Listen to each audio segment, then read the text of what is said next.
Thank you so much, Maharaj, for kindly inviting me here to speak something. And it is an honor to share the stage with you. I am honored that this is the third year that I have been invited here. And although we are missing Swayam Bhagwan Keshav Maharaj, and Srimad Bhagavatam says Krishnastu Bhagwan Swayam. Only Krishna is Swayam Bhagwan.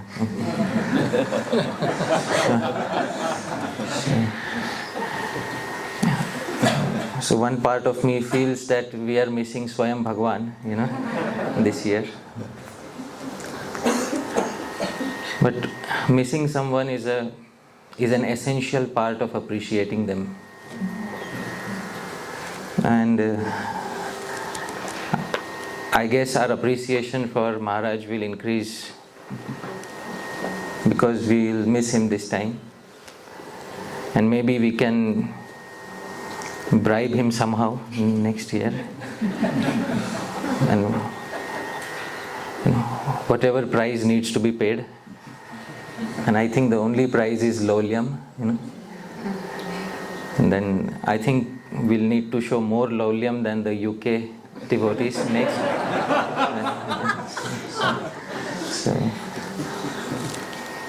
And hopefully have him back with us.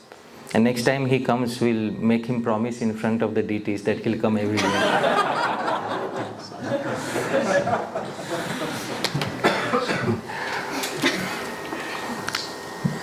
But I'm very thankful that I'm here in front of all of you.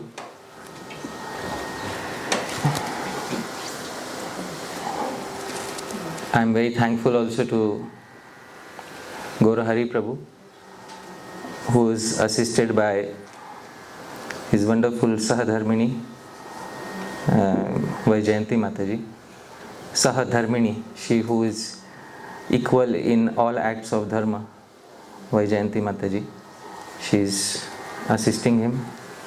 And I'm also very thankful to Bhaktin Valentina, who is arranging so many things behind the scenes. Thank you so much for arranging everything nicely. And of course, the best part of the program is Prashadam. And Prashadam is by Advitiya Baladev Prabhu. So, and I'm sure he has a team with him to assist him. And we have wonderful kirtans by Gaur Krishna Prabhu. So dear devotees, let's give 3 loud Hari Bols to all of these devotees. Hari Bol! Hari Bol! Hari Bol! This particular presentation on the culture of Śrī-Krishna-smaraṇam was given by myself in the beginning of this year in Jagannath Puri. And there were many Prabhupada disciples present during that time. And of course, it was met with mixed reactions.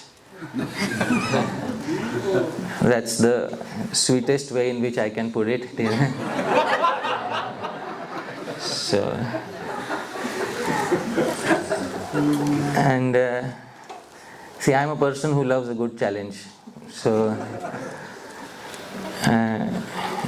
I took it upon myself to present this topic on the culture of Śrī-Krishna-smaraṇam, because this morning Maharaj was speaking about envy and criticism in the Bhagavatam class. And there is a verse in the 11th canto of Srimad Bhagavatam. In the 28th chapter, Krishna says something to Uddhav. Parasvabhava karmani yaha prashamsati nindati sa ashu bhrashyate swarthad asatya viniveshata. Envy and praise, criticism and praise are contagious diseases. And the moment we start praising somebody, praise is also contagious, it spreads by touch. And criticism is also contagious, it spreads by touch. So the moment we start praising or criticizing someone, some of it has already started affecting us. And the root of all envy or praise is the mind. And the dualities of the world occur because many times we do not have anything higher to keep the mind occupied with. Therefore, in the Prema Bhakti Chandrika, Sri Narottam Das Thakur said, Manera Smarana Prana. The life of the mind is Śrī-Krishna-smaraṇam. And anyone who doesn't develop this culture of Śrī-Krishna-smaraṇam leaves the entire room of the mind open for envy or false praise. And dear devotees, it immediately immerses us in the world of dualities, where we are constantly worried about what someone else is thinking of us. So there must be something higher than this lower mode of existence, and therefore the Acharyas have given a perfect remedy in the form of Śrī-Krishna-smaraṇam. Srila Prabhupada used to say in his usual style, what is the difficulty? This is Krishna consciousness. You drink water, you remember Krishna. You see the light, you remember Krishna.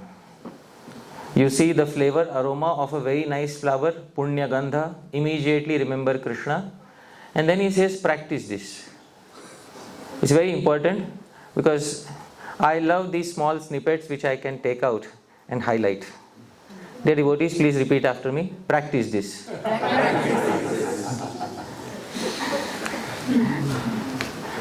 But where is the practice?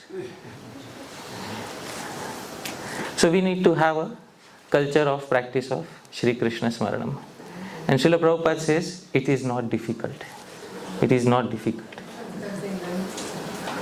As I told you, envy and praise are contagious in nature. Śrī-Krishna-smaraṇam is also contagious in nature.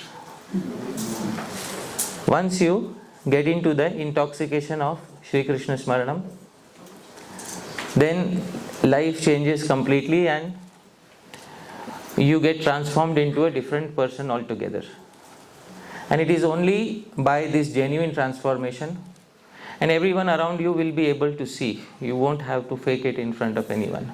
Everyone around you will be able to see that this particular person has really achieved something in life related to Śrī-Krishna-smaraṇam that we all would love to achieve. So dear devotees, it's a different universe altogether.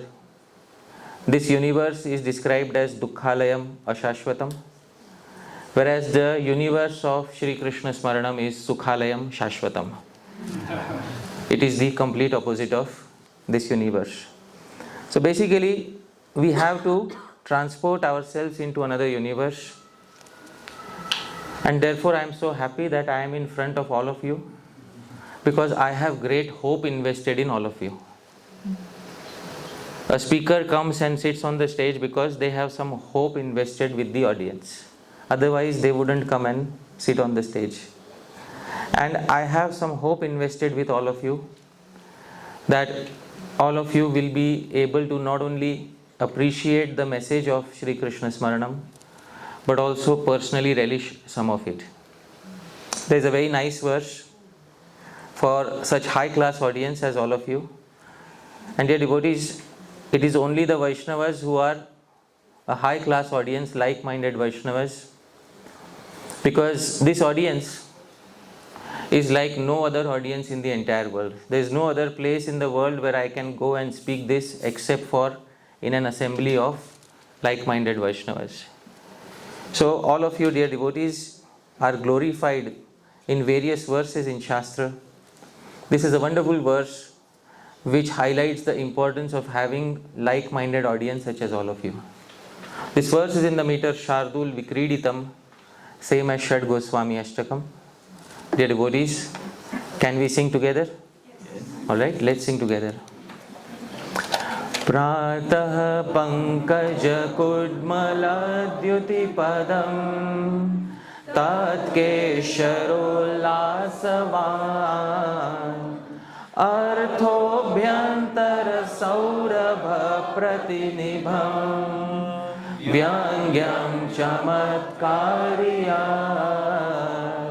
Dvitrair Yadrasikaischchiram Sahridayar Vringairivasvadyate Tat kavyam na punah pramatta kukaver Yat kinchidujjalpitam. So this verse from the Subhashit literature says, Pratah Pankaja, the early morning blooming lotus, which all of you can see here. Kudmala, Dyuti, and you see Kudmala is the petals of the lotus, and these petals give out a natural effulgence. Dear devotees, these petals are comparable to the words of the poetry of great devotees. So please keep in your mind, here is a lotus which blossoms in the morning, and the petals are comparable to the words of the poetry written by great poets such as Sri Rupa Goswami. Tat Keshara Ullasavan. But you can't be happy simply with the petals. The actual substance is deep within. And the Keshara, the fibers, and the central whole of the lotus, the central part of the lotus, is Artho Abhyantara, is the meaning of that poetry given by great acharyas. Saurabha Pratinibham Vyangyam. And dear devotees, sometimes after understanding the meaning, you come to realize the hidden meaning or the indicated meaning behind the poetry, which is not directly sometimes visible in the poetry. And that is compared to the fragrance of the central part of the lotus. Because there are varieties of fragrance in the lotus, but there is a subtle fragrance in the central part of the lotus, which is used nowadays by most makers of perfume to give a floral top note to all their perfumes. So this very subtle fragrance is that subtle hidden meaning behind the poetry, which is available with great difficulty. And once you understand this subtle hidden meaning, chamatkari, your heart is filled with chamatkar. Dear devotees, does anyone know what is the meaning of chamatkar? Wonder. Yam vinana raso rasaha. There is no rasa unless there is wonder generated. Dear devotees, Dvitrair yad rasikais. There are only a handful of rasika devotees. Chiram Sahridayer, who are like-minded to these great poets. Bringair ivasvadyate. And these devotees, all of you, are like the bringa, like the bumblebee in the center of the lotus. Tat kavyam. That, dear devotees, is poetry. And all of you are like those select few bumblebees who have the capacity to relish the inner meanings, the inner fragrances of the poetry of Sri Rupa Goswami. So I have great hopes invested in you. Tat kavyam na punaha pramatta kukaver yatkinchidul jalpitam. That is poetry. That poetry written by the previous great poets, like the 6 Goswamis, that is poetry. And not just the ramblings of a madman, dear devotees. A neophyte poet cannot compose like this. It is only a very specialized poet blessed by Bhagavan, such as Sri Rupa Goswami, who can compose poetry that has all of these characteristics. So dear devotees, here is the translation. Does anybody have a mic? Yeah. Gaur Krishna Prabhu, would you like to read? Excellent poetry is like a blossoming, fragrant lotus in the morning. Its words are like its petals, their meaning its whorl and stamen, and the astonishing hidden meaning is comparable to the fragrance it emits from within. There are only a handful of rasikas, connoisseurs, who like bumblebees relish the sweet honey of the lotus poem. Such poetry indeed is true poetry. The ramblings of other amateur poets can never be relished in the same manner.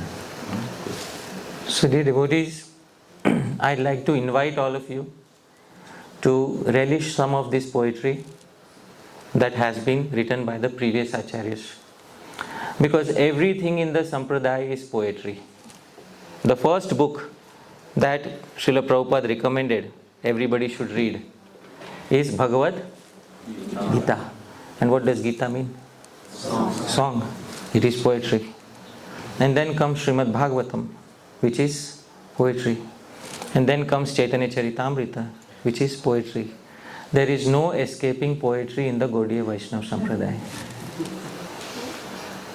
So dear devotees, we need to have the heart of a poet in order to come closer to the mood of the previous acharyas.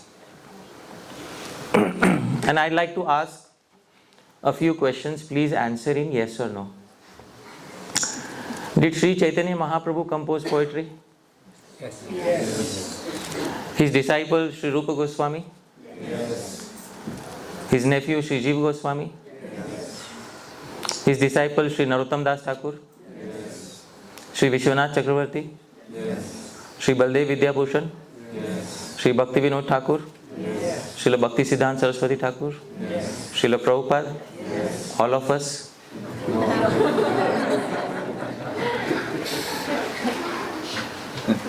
Are? Something changed. After 50 years of Hare Krishna movement, we run the risk of stagnating it because we are not writing new poetry. It is Hare Krishna movement, and movement means things should move. And they will only move if we do something in order to make it move. So dear devotees, if we cannot compose new poetry, at least we should appreciate the poetry written by the previous great acharyas. And it's very important for all of us to have that heart. Philosophy, which is known as darshan, Vedanta, is very good, but often devotees who study Vedanta sometimes neglect the poetic aspect of the Gaudiya Vaishnava philosophy. And neglecting that aspect sometimes is equivalent to scraping your heart with sandpaper.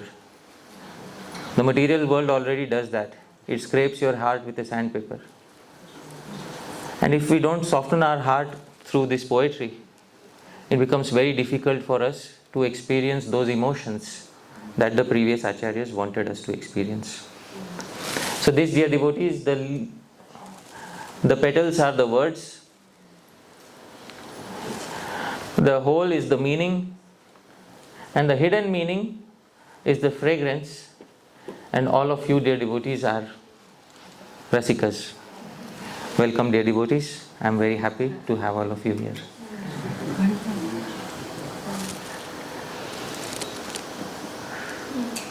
I am confident about all of you.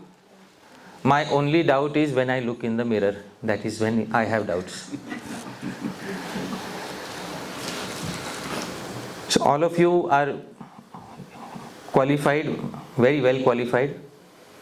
And when I look at myself in the mirror every morning, I remember Shakespeare, who said, some people are born great, some attain greatness, and some have greatness thrust upon them.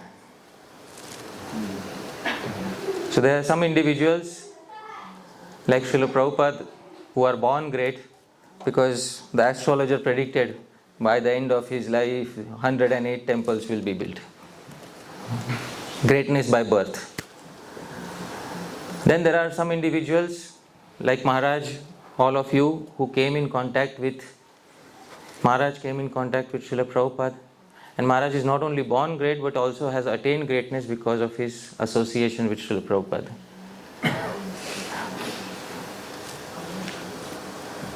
And then there is myself upon whom greatness has been thrust. So this is the position in which I find myself.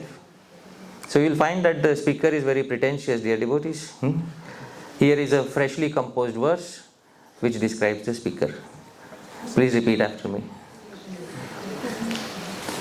Yatha bindu paya sindho Yatha kacho mani vraje Yatha rahuscha deveshu Tathaham bhakta sanchaye Yatha up bindu. Up means water and bindu means small drop. Yatha up bindu, just like a small drop of water. Payah sindhau, it can pretend to be milk in the milk ocean. I hope you are able to understand. A small drop of water can pretend to be milk in the milk ocean. And you can see here, dear devotees, it will lose itself and nobody will be able to recognize easily where the drop of water is. And yatha kacho mani vraje, and just as a shard of glass pretends to be a gem in a cluster of gems. And you can see, can you make out which is glass and which is gem? It's not easy, dear devotees. And yatha rahuscha deveshu, and just as Rahu pretends to be a god in the assembly of gods, dear devotees, you might be knowing this pastime. Which one is Rahu? Please try to tell me.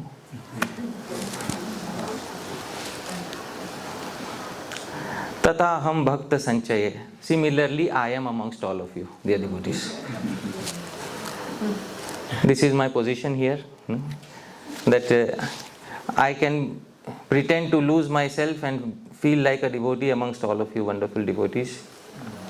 This is my position here when I sit here, and I gain some strength by looking at Maharaj from time to time. So I can muster up some courage to speak something for the pleasure of the devotees. Still, dear devotees, I must speak even though I am a pretender. I'll tell you. There is some confidence in me, and this confidence is because of the following. Yokshe tathapi madvanim Śrī-Krishna-smaraṇam Yadanuktam duruktam cha Shantavyam atra tadbudhai Yokshe tathapi madvanim. Still I will engage my speech. Śrī-Krishna-smaraṇam, in repeatedly describing Shri Shri Radha Krishna. Because I know that is the only solution for a person like myself. And Maharaj will correct me wherever I go wrong. Yad anuktam, if I miss out on something, duruktam cha, or if I speak something incorrectly, in all of these series of presentations, kshantavyam atra tadbudhai. I have faith that all of you Vaishnavas will kindly forgive me and tolerate any mistakes. And I have hope, dear devotees, that my voice will be purified in the association of all of you and the previous Acharya's words. Shri Rupa Vak Prasangena Madvak Shuddhi Bhavishyati Ganga Pravaha Yogena Puti Gandhyudakam Yatha. Shri Rupa Vak Prasangena, by coming in contact with the words of Shri Rupa Goswami, Madvak Shuddhi Bhavishyati. I am confident that my vak, my speech, my words will be purified. Just as Puti gandhi udakam yatha. Just as a tiny stream of putrid sewer water, you can see here, dear devotees, it becomes purified when it comes in contact with Ganga Pravaha, with the powerful flow of the Ganga. So dear devotees, I have hopes for myself, and this is the reason that I am speaking something. This part of this 3-part series on Śrī-Krishna-smaraṇam, it gives the basics of Smaranam, why it is required in each and every devotee's life, and why Smaranam is part not only of Raganuga Bhakti but also of Vaidhi Bhakti. And this Vaidhi Bhakti, how does Smaranam look like in Vaidhi Bhakti, and how does Smaranam look like in Raganuga Bhakti? All these details will be covered according to the teachings of the previous great acharyas. And engagement of the mind is the best engagement, because once we have our minds remembering Sri Krishna favorably, with a heart that has genuine affection for Sri Krishna, then, dear devotees, our lives will be completely transformed, and everyone around us will be able to notice that. So dear devotees, tomorrow in the morning and in the afternoon I will be giving 2 talks. The morning talks are on a separate set of topics. The morning talks is understanding Bhakti Rasa, and the afternoon talks are on the fundamentals of Śrī-Krishna-smaraṇam. So tomorrow there are 2 talks. Day after tomorrow the morning talk is given by Maharaj. So I will be giving the afternoon talk. And 20th again there will be 2 talks, followed by the final talk on 21st. So I hope that I'll have the blessings and the good wishes of all of you, dear devotees, and I welcome all of you here. Thank you so much for kindly being present here. The audience is the most important part of any presentation, and all of you are present here as audience. I am very grateful to each and every one of you, dear devotees, that all of you are present here, and there is no other place in the world that I would like to be other than an assembly of like-minded devotees. So dear devotees, thank you once again and welcome to this wonderful series of talks on the 2 topics. First is understanding Bhakti Rasa, and second is the fundamentals of Śrī-Krishna-smaraṇam. Thank you very much, dear devotees. Hare Krishna.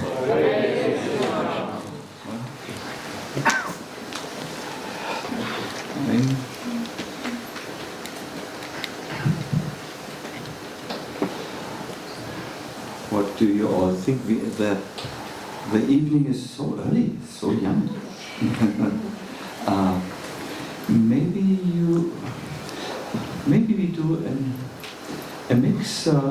Maybe some of you would like to, if you have a topic to ask us, it's always nice some exchange with the audience, and then we can end the evening with a nice get-on. This is a good idea. I'm a little improvising, but Yes. yeah. Yeah. This is excellent. Thank you. So we heard a little bit about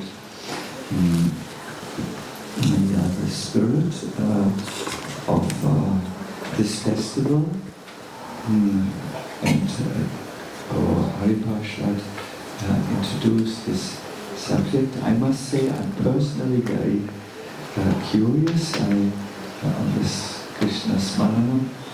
I really think that this is now the next, it needs to come in our movement, because otherwise we will lose our minds to a more material understanding of Krishna consciousness, more external.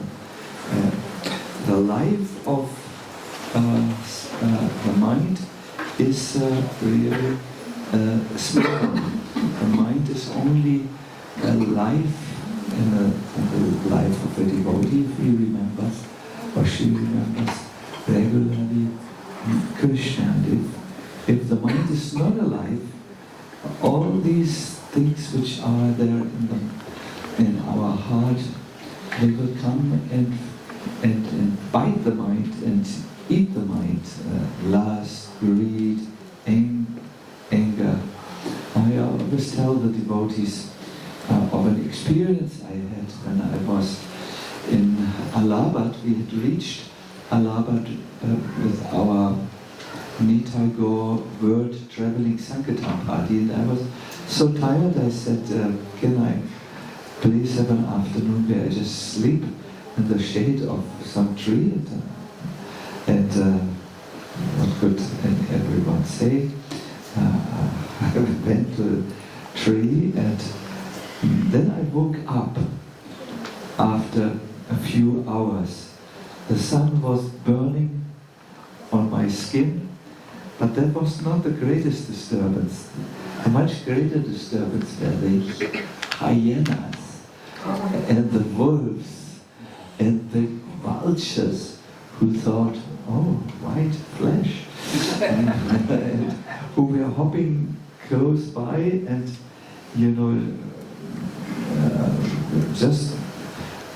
they were not sure were I alive or was I dead, but they voted for the dead. And there was this one vulture, he was just ready to do the first pick, and then open I don't want to go into detail, but if you're picked by one vulture and then the inside of your body comes out, then everyone else comes and eats. So yes, when you're dead, vultures and hyenas can come. When the mind is dead, the vultures and the hyenas can come of lust, greed, envy. They are all there around our hearts, waiting when we are weak, and I'm really ready to dive into.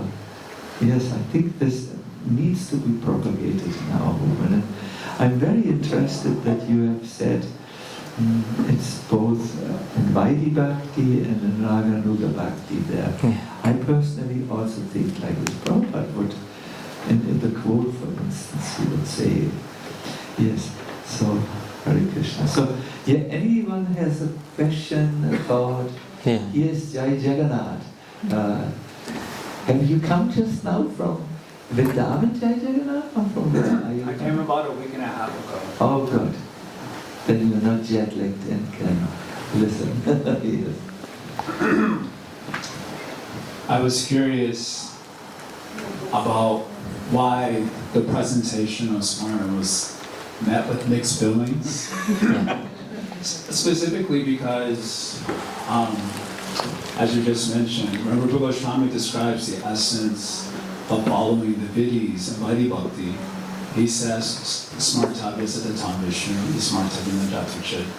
Later, when describing Raganuga Bhakti, he describes Śrī-Krishna-smaraṇam, Janam, Parshad, Krishna Nijasamitam. So Smaranam is described in both processes as the life force of both processes. So I'm curious how such a topic comes to be controversial or met with mixed feelings when the fundamental teachings on the path of sadhana request us to do both. So mixed feelings was a very, I said it, I softened the impact when I said mixed feelings. The actual impact was that immediately after the talk I was told that Shravanam and Kirtanam are enough. Smaranam happens automatically. So you don't need to distinguish between Kirtan and Smaran, because one should automatically lead to the other. And the route that the series of presentations is going to take is, of course, Kirtan leads to Smaran, but Smaran also has a separate culture which we need to develop. So that was the point of And therefore I was expecting that all the questions will come after all the 3 parts are over, but the questions started flowing on the first day itself. So that was the reason why, that. And in our society, ISKCON, the way our society started, it started as a Shravanam Kirtanam centric society. So, which is very nice, and which is how any society should start and sustain itself, because Shravanam and Kirtanam are supposed to be the center of the preaching for the entire masses, and Shravanam, quality Shravanam and Kirtanam needs to be there for the classes. But at the same time, Smaranam has to be there, and since some devotees felt that Srila Prabhupada's emphasis was not so much on Smaranam, so they asked queries such as, if Prabhupada didn't give any separate emphasis, then why are you giving an emphasis separately?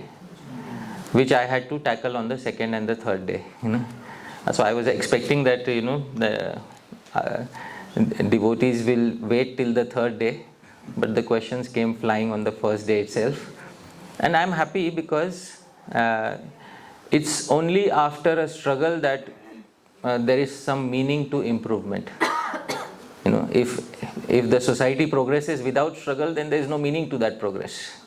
So there has to be some resistance, there has to be some struggle, otherwise there is no meaning to progress.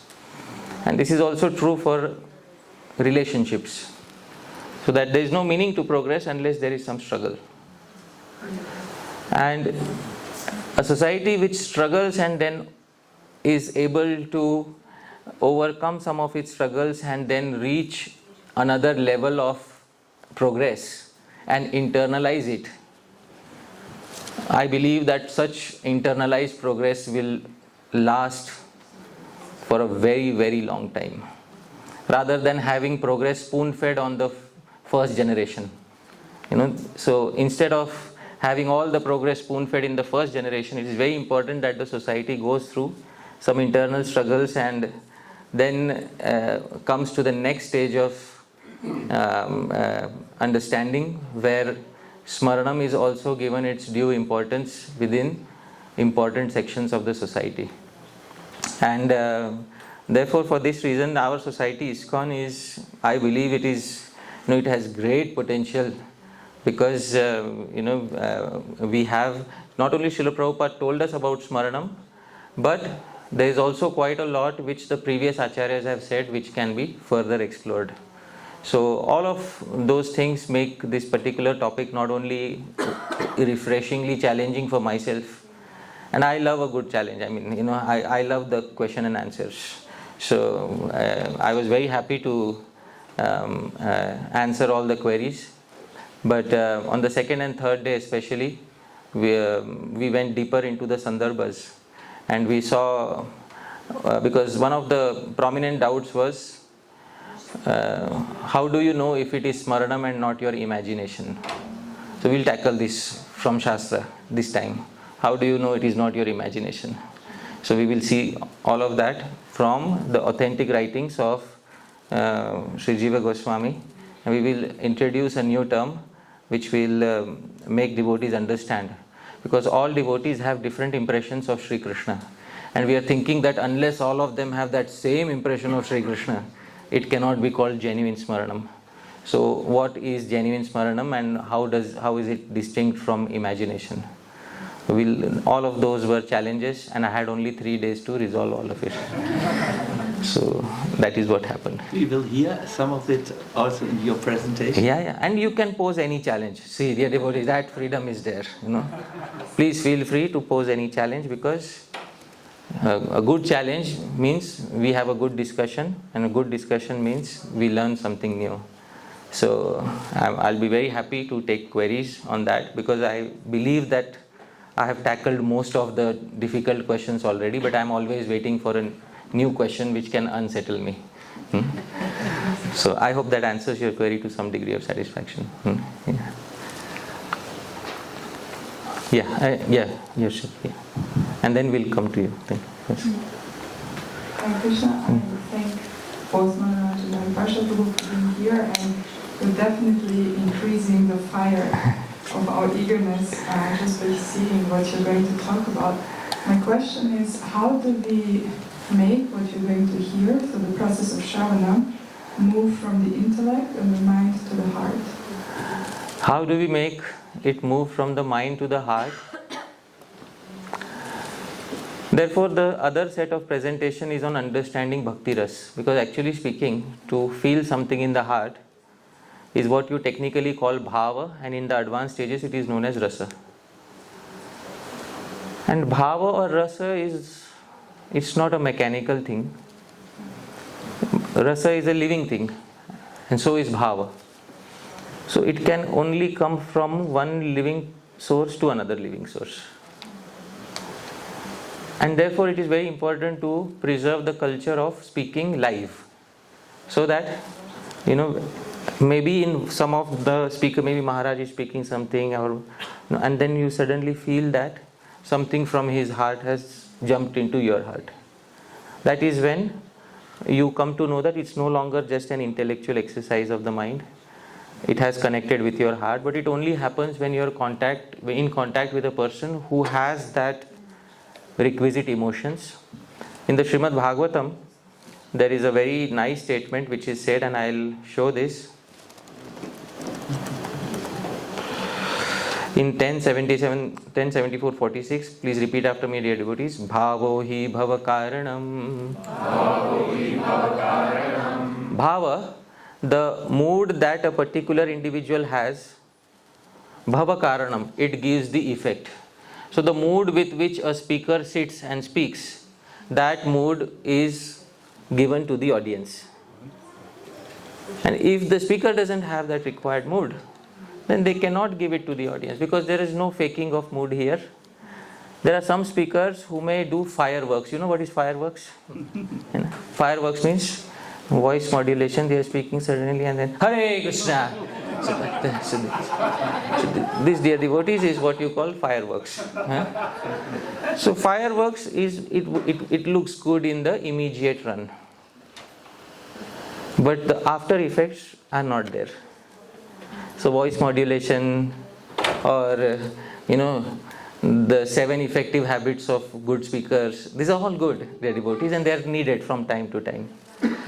But at the same time, nothing beats having that most essential commodity within the heart, which is an experience of Bhakti Ras. And a devotee who has that particular experience within the heart, they are capable of giving it to others. And you will notice, whenever you hear various speakers, certain times you see fireworks, certain times you see a transformation of the heart. So that transformation of the heart is very essential, because that is the most essential characteristic of someone who performs the seva of kirtan. So I hope that answers your query to some degree of satisfaction. Okay? Thank you. Mataji behind had a query. You wanted to ask something? Okay.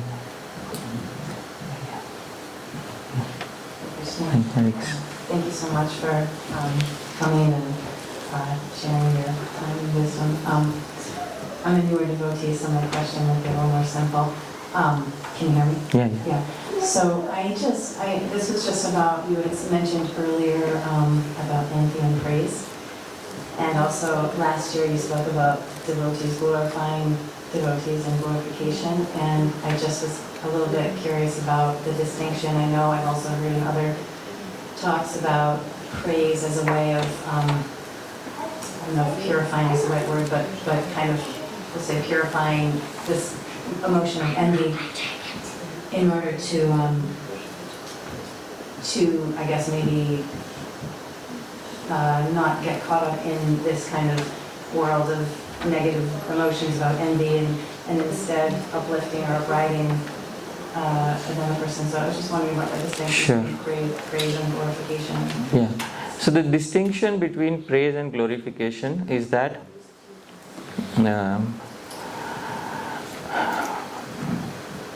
genuine glorification is done when there is a genuine reason for it. Because in the morning class, Maharaj said, nowadays we have a culture of mutual glorification.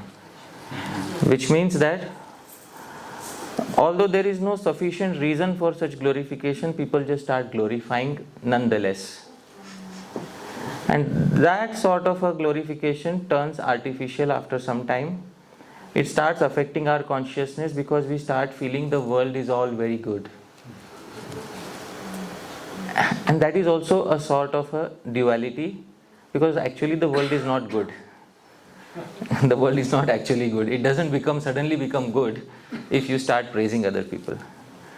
So too much of praise also puts us into a duality which is called Sattva Gun. Sattva Gun is the mode of goodness, and it also binds us in this world. The actual upliftment is only by genuine praise or criticism of Śrī Radha Krishna. Believe it or not.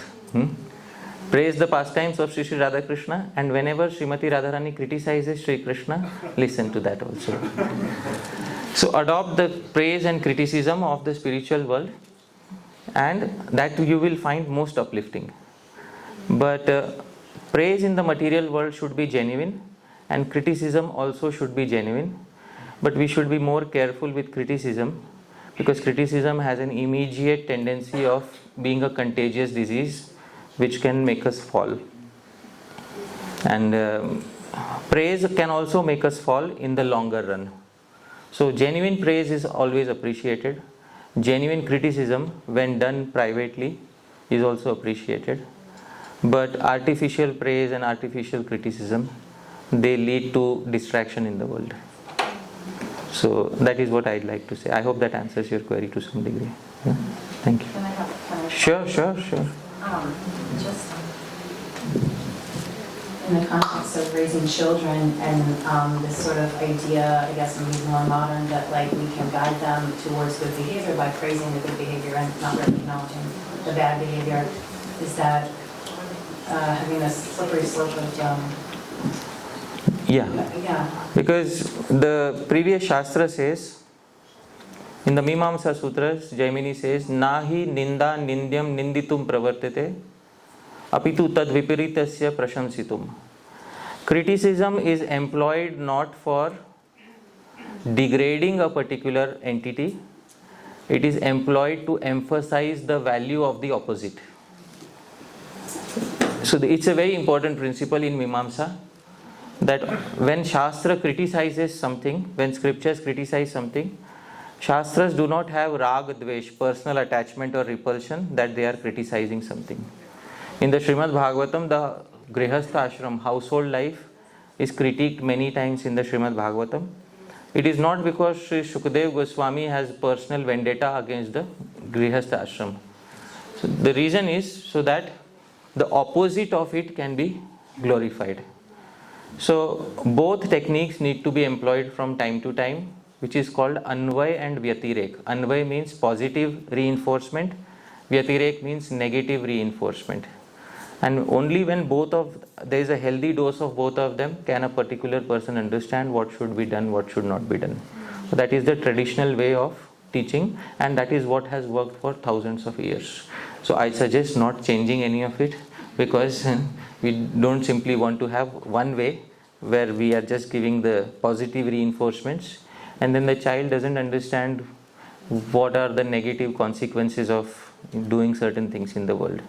So what Shastra tells us is perfect, that there should be positive and negative reinforcement, but in general we should be kind towards children and not cruel, even if we are giving them some negative reinforcement. So I think that answers your query to some degree. Thank you.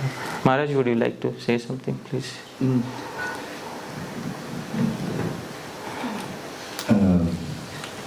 Thank you very much. It is so very insightful to, for instance, hear this verse, Prabhu,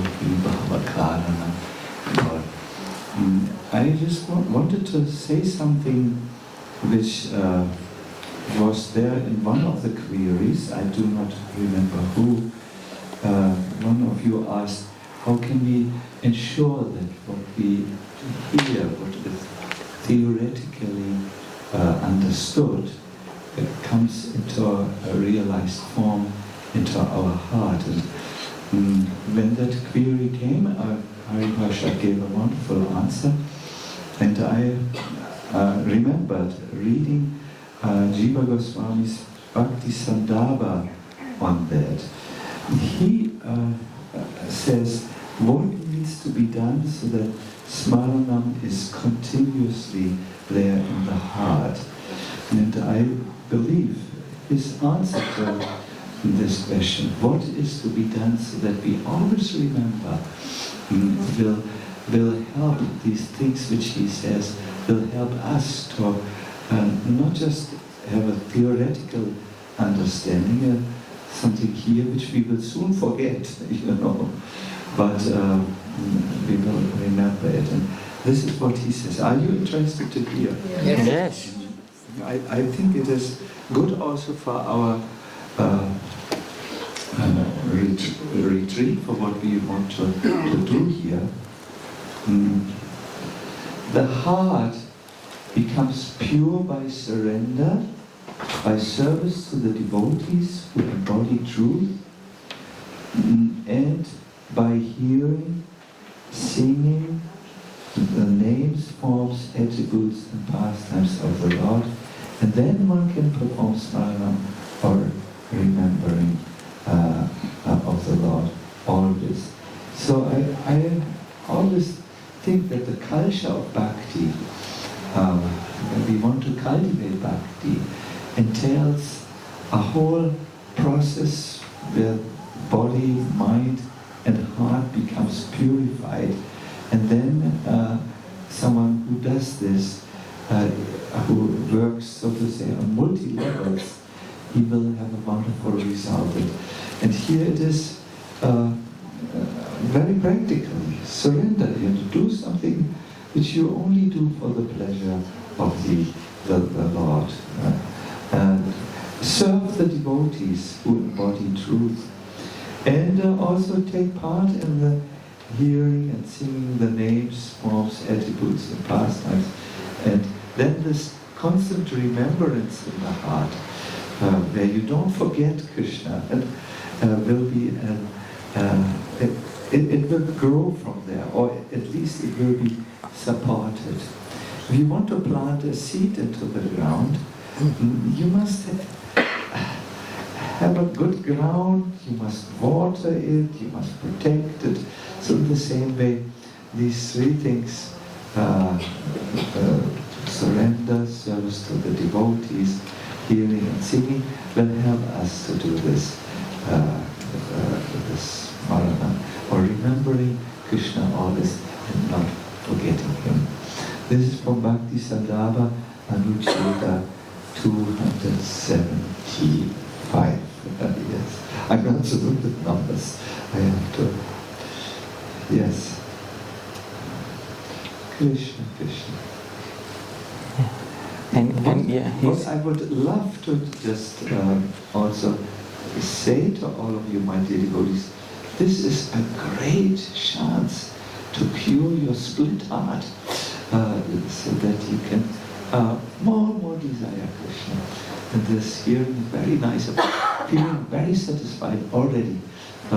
This I will immediately look up. I always thought the mood of the speaker becomes into the heart of the listener. Yeah, it's permeated in the audience. Yeah. I think there's another query here.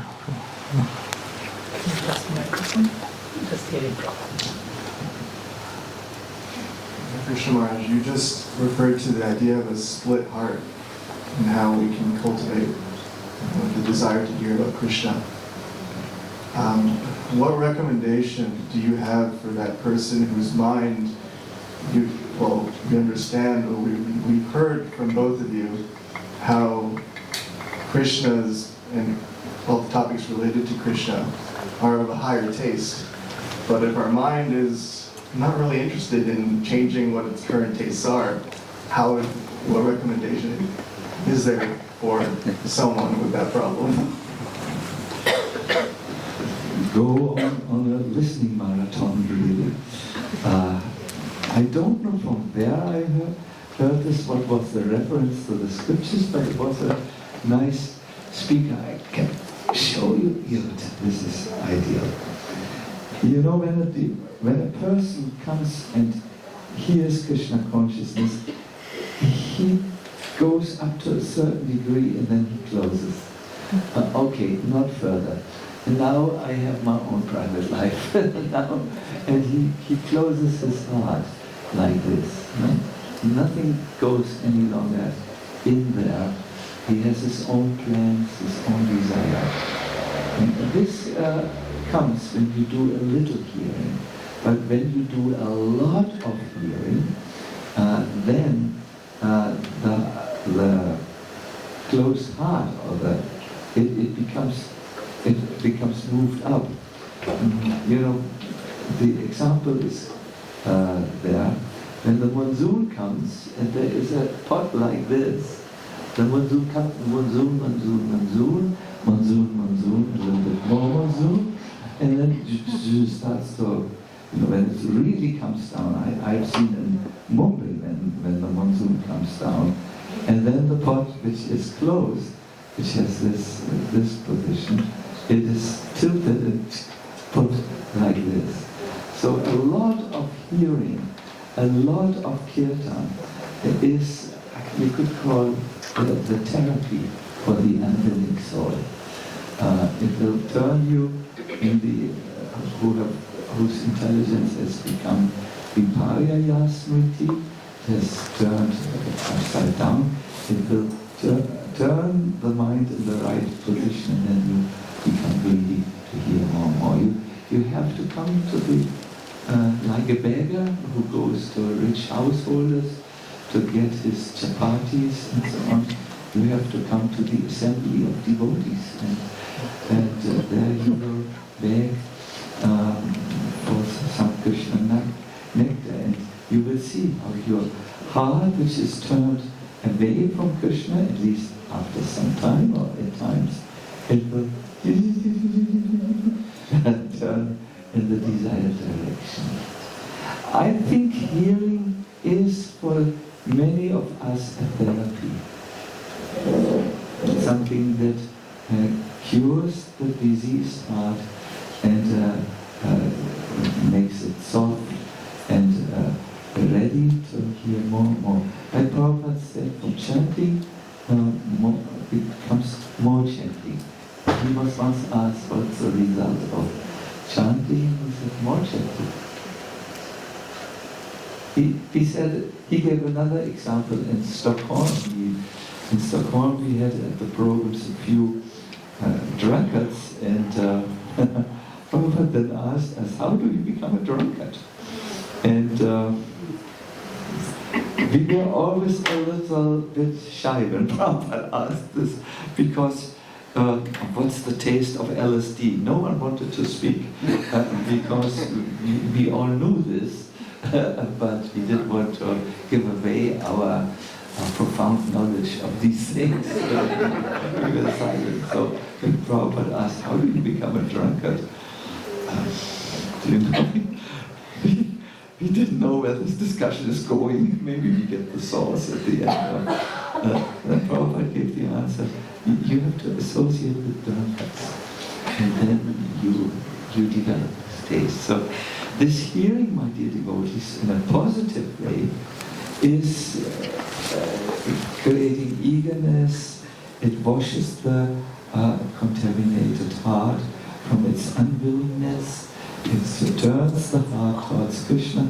It is good. And if you can do it with faith and with some humility, it will act even faster. Hare Krishna.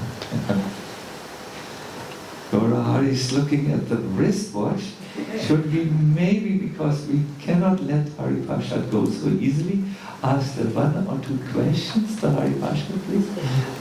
Would you like to have them? Thank you for organizing this Bhakti Immersion Retreat, which really transforms our hearts. And I would like to say how His Grace Hari Parshad Prabhu always praises the audience. So, although I don't know, for myself maybe, if I'm the one, this bee in the middle of the lotus. But when you say this, I just see the greatness of the speaker who sees the audience, the way you present before every class, the things you do. Thank you. I think it's also tradition, isn't it? Yeah, it is tradition because in Sri Rupa Goswami's dramas, Lalit Madhav, Vidagdh Madhav, there is a section called Prarochana. Prarochana means attracting the interest of the audience is very important. It is called Prarochana. And the interest of the audience is attracted by telling them how important they are.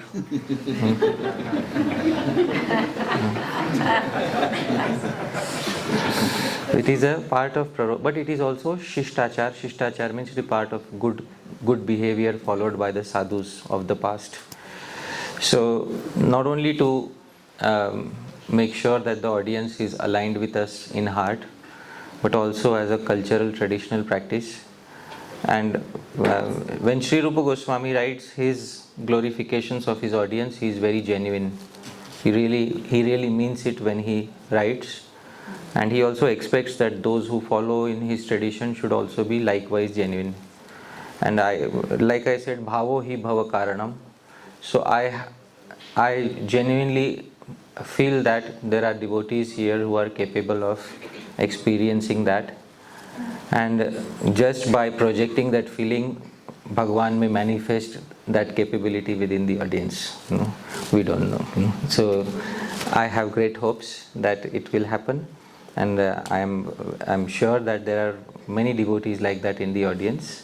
And in the close association of such devotees, even those who are not like that may become intoxicated for some time. So that is my hope. Right. Yeah. Yes.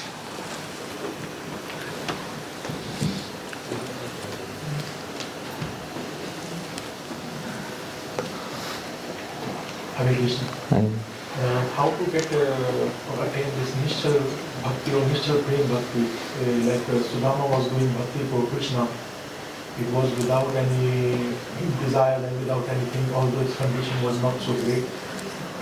And still his love was so pure. And his emotion was so pure. So how to attain this Nishchal Prem Bhakti or Bhakti? This is my question. Yeah, I mean, it's also similar to what Prabhu asked, that the heart is split, and how do we get to that point where the heart really aches for, heart really wants to have that. There is a verse in the Chaitanya Charitamritam by Sri Rai Ramananda, which I believe is the essential answer to this. And I will show this verse again in the presentations.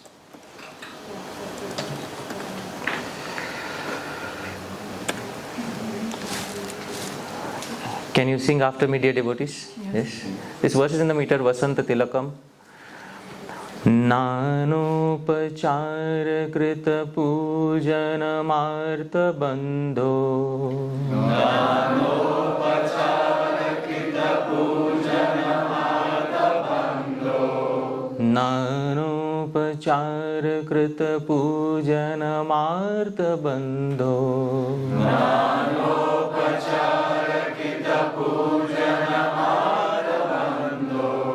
Premnaiva bhakta hridayam sukha vidrutam syat. Premnaiva bhakta hridayam sukha vidrutam syat. Yavat kshudasti jathare jaratha pipasa.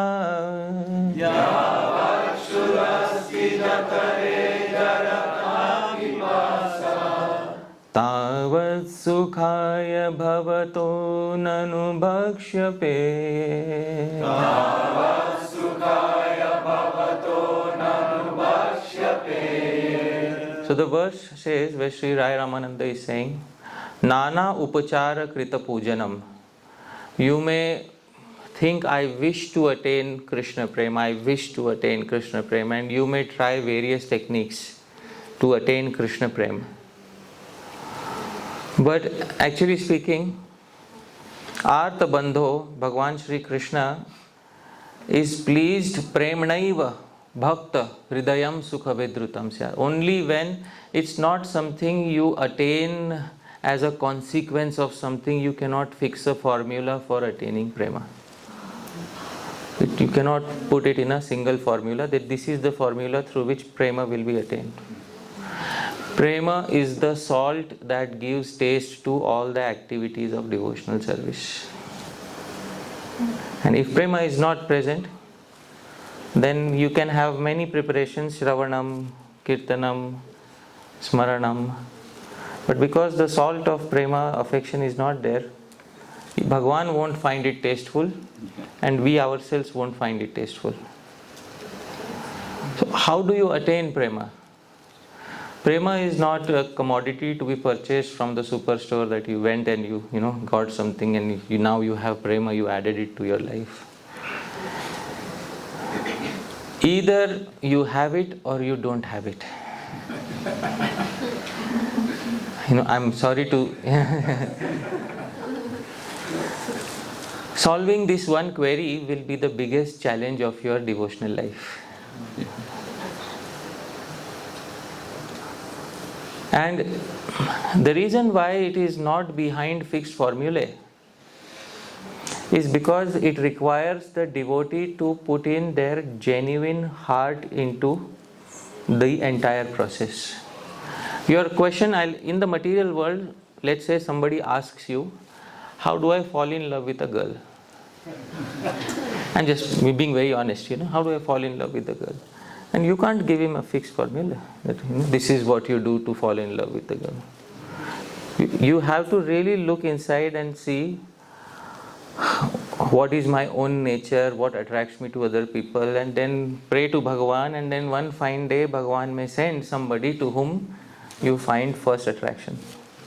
And Sri Jiva, I'm quoting this material example because Sri Jiva Goswami quotes this example. And Maharaj quoted this example, Yuvati Nam Yatha Yuni Yunam Cha Yuvata Yatha. Just as the mind of a young boy is attached to him. So I'm asking a question based on that verse. How do you fall in love with a girl? Or how does a girl fall in love with a boy? That's a very important question. And that question should be meditated upon by every intelligent devotee, because that question contains the secret to understanding how do you fall in love with Bhagavan. And I'll tell you how people fall in love. Let me tell you. People fall in love either by extreme good fortune when they find that person who completely sweeps them off their feet on the first glance. Isn't it? And this would have been possible if we were in Dwapar Yuga and we would have seen Krishna face to face. But that is not the only way of falling in love. There is another way of falling in love, and I'll tell you. The place from where I come is Mumbai, and Mumbai is responsible for spoiling entire India. Because there is one industry in Mumbai. Which industry? Bollywood. And it churns out songs every year, song after song after song after song after song after song. And those people who have not yet met a girl also start falling in love just because of hearing those songs. I'm giving a material example here. But it's very important because it is connected to... So when you cannot find love directly by direct contact, you associate with those hopeless lovers who write songs of love and separation. And when you associate with those hopeless lovers, they implant in you the hope that I also want to suffer this way someday.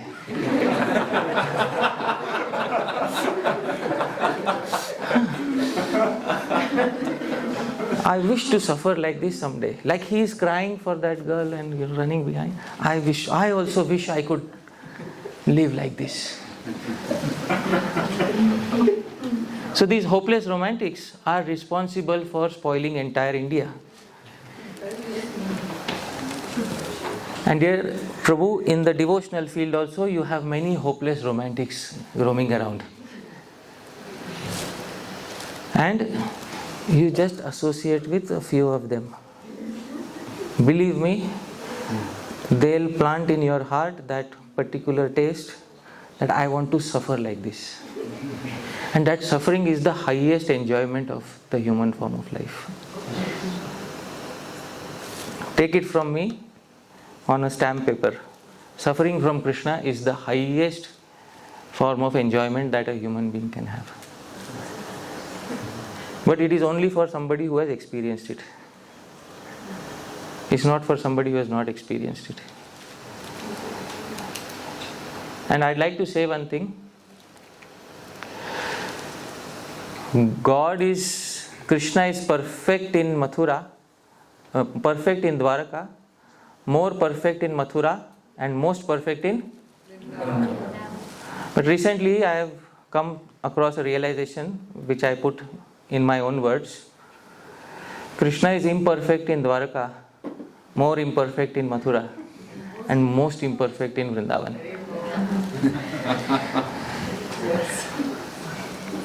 After many years of thinking about it, Krishna speaks the least amount of lies in Dwaraka, more amount of lies in Mathura, and the most amount of lies in Sri Vrindavan. So, Acharyas may have said that Krishna is most perfect in Vrindavan, but I'd love to say that he is most imperfect in Sri Vrindavan. And this I'd like to say because we would love to fall in love with such a person who has their imperfections. We don't want to fall in love with a personality of Godhead who's all perfect, doesn't speak lies, doesn't close his eyes, doesn't sleep at night. We don't want that for our lover. How many of you want, dear devotees, that Bhagavan should lie to you? Please raise your hands. You see? How many of you want Bhagavan should play tricks on all of you? Please raise your hands. You see? I told you I have great hopes in this audience. Because all of these are bitten by the same hopeless romantics, of the devotional world. So this is what I am telling you. There are two ways of falling in love with Krishna like Sudama. Either you take birth with Krishna like Sudama, see him face to face and be attached to him. But that was something which you could have done in Dwapar Yuga. And now it's no longer Dwapar Yuga, it is Kali Yuga.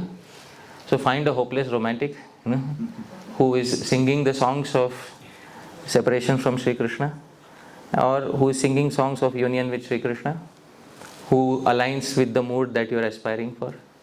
And then you will also start feeling that same intoxication within the heart. And once you have that life, then there is no looking back.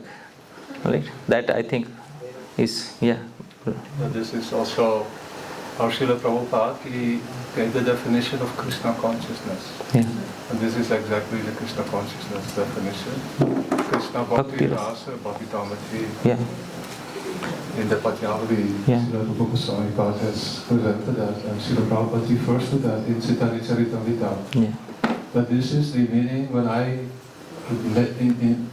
composed that name, International Society for Krishna Consciousness, then I remembered this is Krishna consciousness. This is Krishna consciousness. And I'm sorry I couldn't explain the remaining half of the verse because it's very important. The remaining half of the verse says, Yavat kshudasti jathare. As much hunger is there in your stomach, jaratha pipasa, and as strong as a thirst exists in your throat, tavat sukhaya bhavato nanu bhakshab. Food and drink are as pleasurable to the degree that one is hungry or thirsty. Most of us are not thirsty or hungry at all.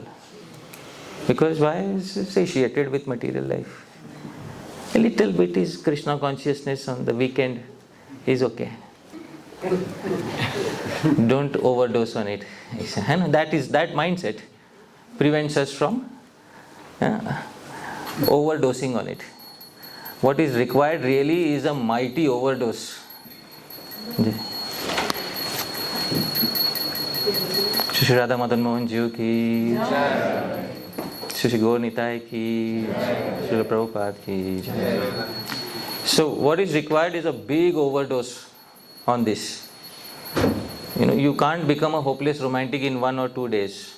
It requires a culture of many years, you need to have specific moods and tastes and songs, and then you need to have a culture of your own. And there is no fixed formula. Everyone has their different way of progressing. And this verse that Maharaj quoted, Yuvati Nam Yatha Yuni, as a young boy is attached to a young girl. Sri Jiva Goswami discusses it in Bhakti Sandarbha, about when he describes what is Raganuga Bhakti. He first describes what is Raga, and he describes Raga in purely material terms. Purely material terms. And then he tells, when that same Raga is invested towards Bhagwan, that is when, you start calling it Raga in terms of Krishna Bhakti. So I hope that answers your query, Prabhu, right? To some degree. Okay. Hare Krishna. Yeah. Please allow me to thank you very much, Maharaj. No. Small Maharaj.